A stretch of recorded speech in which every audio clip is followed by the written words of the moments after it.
Welcome. In the last chapter in the analysis of beams, we saw how to estimate the internal resisting axial force, shear force and bending moment at various sections along a beam's length. From the information, we were able to find out the location and the value of the maximum of these parameters. We shall now begin with a new chapter in the analysis of beams, namely the theory of simple or pure bending, also known as flexure.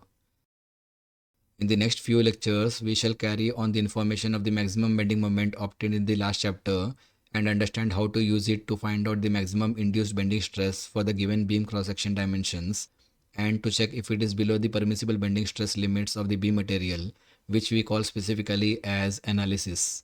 Note here that the permissible or safe stress is given by the failure stress over the factor or margin of safety, where the failure stress can either be yield strength for a ductile material or ultimate strength for a brittle material, depending on the beam material used. Also, we will understand how to estimate and standardize the cross-section dimensions of the beam for a given permissible or safe stress of the beam material, which we call specifically as design. We primarily design the beams to resist bending and later check or analyze for the safety in shear. The complete usage of design and analysis is beyond the scope of the course and shall be covered in detail in the subject of machine design. In general, we shall understand how to use the equation of pure or simple bending or the flexure equation. The outline of the contents covered in this chapter include chapter objectives, the derivation of flexure equation with assumptions made, area moment of inertia, parallel axis or transfer axis theorem, section modulus, moment of resistance, and bending stress distribution across the beam's cross-section, solved problems and practice problems.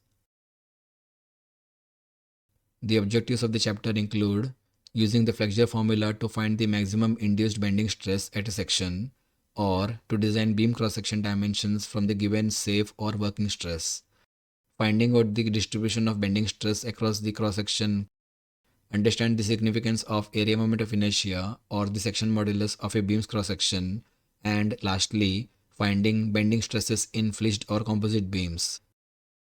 We shall focus on the derivation of the flexure formula with the necessary assumptions in this lecture. A beam is under pure bending or flexure if a segment of the beam is in equilibrium under the action of bending moments alone. There are no shear forces acting on it. The beam bends in the form of a circular arc under pure bending or flexure. Practically, all beams may not behave in this way, and we expect some shear forces to be present at many sections along a beam's length, and hence the bent beam may not be circular in shape along the complete length. Hence, the simple or pure bending is only an idealized case, which practically may apply only to a certain small segment of the beam bearing the maximum bending moment with no shear forces acting on it, and we use this theory in our calculations as a matter of convenience. Let's now look at some assumptions made. The beam is initially straight and prismatic. The beam is homogeneous and isotropic. Homogeneous meaning that the properties remain same at various points, and isotropic means that the properties are same in various directions. Plane sections through a beam taken normal to its axis remain plane after the beam is subjected to bending. Hence, normal strains along a beam section vary linearly from the neutral axis.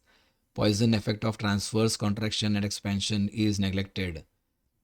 Equilibrium equations of statics are used for determining the internal resisting bending moment at a section, and the beam is symmetrical about a vertical longitudinal plane passing through the vertical axis of symmetry for horizontal beams. Now, let's derive the flexure formula.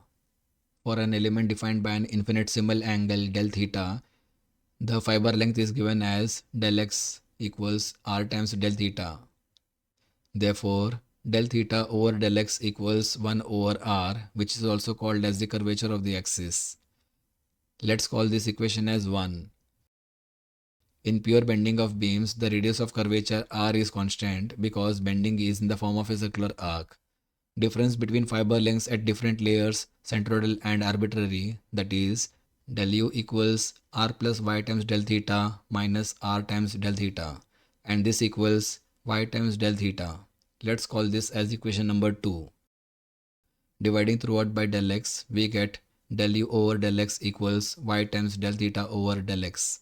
Therefore, the strain in x direction, that is epsilon x, equals y over r. Let's call this as equation number 3. Therefore, sigma x over E equals y over R. Note that y can assume both positive as well as negative values. Therefore, sigma x over y equals E over R. Let's call this as equation number 4. Now, two equations of equilibrium are available to solve the beam flexure problem. One of these determines the origin for y, the second completes the solution for the flexure formula.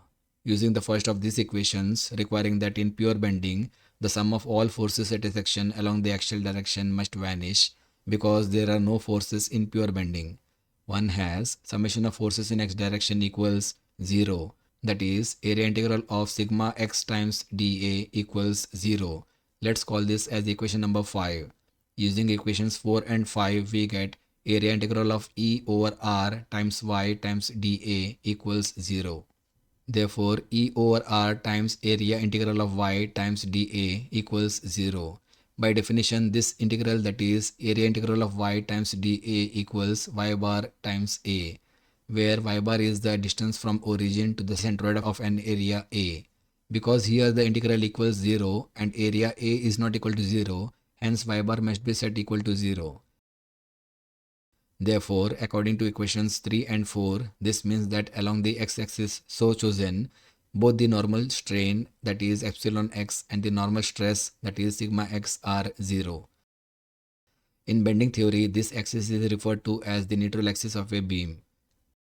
The neutral axis for any elastic beam of homogeneous material can be easily found by finding the centroid of a cross-sectional area for straight beams. Both the absolute maximum strain, that is epsilon x, and the absolute maximum stress, that is sigma max, occur at the largest value of y. The locus of neutral axis along the length of beam defines the neutral surface. To complete the derivation of Flexure formula, the second relevant equation of equilibrium must be brought in. Therefore, the summation of externally applied moments equals internal resisting moments. Therefore, moment about z-axis, that is the external moment, equals area integral of E times y over R times dA times y. Let's call this as equation number 7.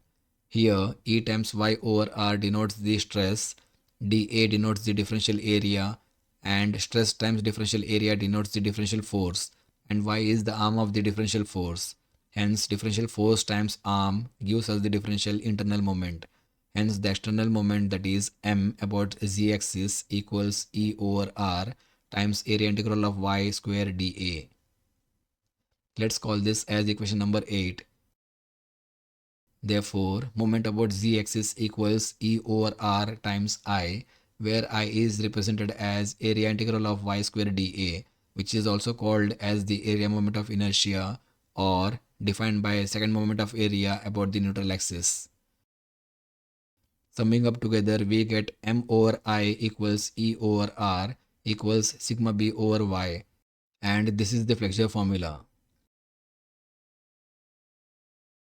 In the next lecture, we shall calculate the area moment of inertia for rectangular, circular, and triangular areas about the respective centroidal axis.